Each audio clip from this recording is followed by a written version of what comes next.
ನೋಡಿ, last time ಒಂದು ಎತ್ತನ್ನು ತೋರಿಸಿ ನಾನು ವಿಡಿಯೋ ಮಾಡಿದ್ದೆ. ನಾಟಿ ಹಸುಗೂ ಮತ್ತು ಬೇರೆ ದೇಶದ ಹಸುಗೂ ಇರುವಂಥ ವ್ಯತ್ಯಾಸ ಏನಪ್ಪ ಅಂದರೆ ಕೇವಲ ನಾಟಿ ಹಸು ಅಂತಲ್ಲ, ನಮ್ಮ ದೇಶದಲ್ಲಿ ಹಲವಾರು ತಳಿಗಳಿದೆ. ಅದರಲ್ಲಿ ಇದು ಕೂಡ ಒಂದು. ನೋಡಿ, ಇದಲ್ವಾ, ಇದರಲ್ಲಿ ಗೋಪುರ. ಈಗ ಸದ್ಯಕ್ಕೆ ಇದು ಎತ್ತೆ, ಬಟ್ ಹಸು ಇಲ್ಲೂ ಕೂಡ ಇಲ್ಲ. ಸೊ ಅದಕ್ಕೆ ಜಸ್ಟ್ ಎಕ್ಸಾಂಪಲ್ ತೋರಿಸ್ತಿದ್ದೀನಿ. ಸೊ ಇದರಲ್ಲಿರುವಂಥ ಸೂರ್ಯಕೇತಿ ನಾಡಿ ಅನ್ನೋದು ಇರುತ್ತೆ. ಸೊ ನೀವು ಇದರ ಗಂಜಲಾಗಿರ್ಬೋದು, ಸಗಣಿ ಆಗಿರ್ಬೋದು, ಅಥವಾ ಇದರಲ್ಲಿ ಸಿಗುವಂಥ ಹಾಲಾಗಿರ್ಬೋದು, ಎಲ್ಲ ಕೂಡ ಅಷ್ಟು ವಿಶೇಷವಾಗಿರುತ್ತೆ. ಏನಕ್ಕಂದರೆ ಇದು ಕಾಸ್ಮಿಕ್ ಎನರ್ಜಿ. ಸೂರ್ಯ ಮತ್ತು ತನ್ನ ಉಪನಕ್ಷತ್ರಗಳು ಮತ್ತು ನಮ್ಮ ಗ್ರಹಗಳನ್ನೆಲ್ಲ ಸೇರಿಸಿ 27 ಸ್ಟಾರ್ಸಿಂದ ಕಾಸ್ಮಿಕ್ ಎನರ್ಜಿಯನ್ನು ಅಬ್ಸರ್ವ್ ಮಾಡಿ ತನ್ನ ಹಾಲಿನ ಮೂಲಕ ಕೊಡುತ್ತೆ.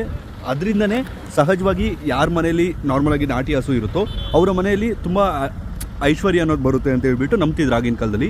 ಇನ್ನೊಂದೇನಪ್ಪ ಅಂದರೆ ನಾಟಿ ಹಸು ಇದರಲ್ಲಿ ಆಗಿನ ಕಾಲದಲ್ಲಿ ಈ ರೀತಿ ಊಟ ತಿನ್ನಿಸ್ತಿದ್ರು.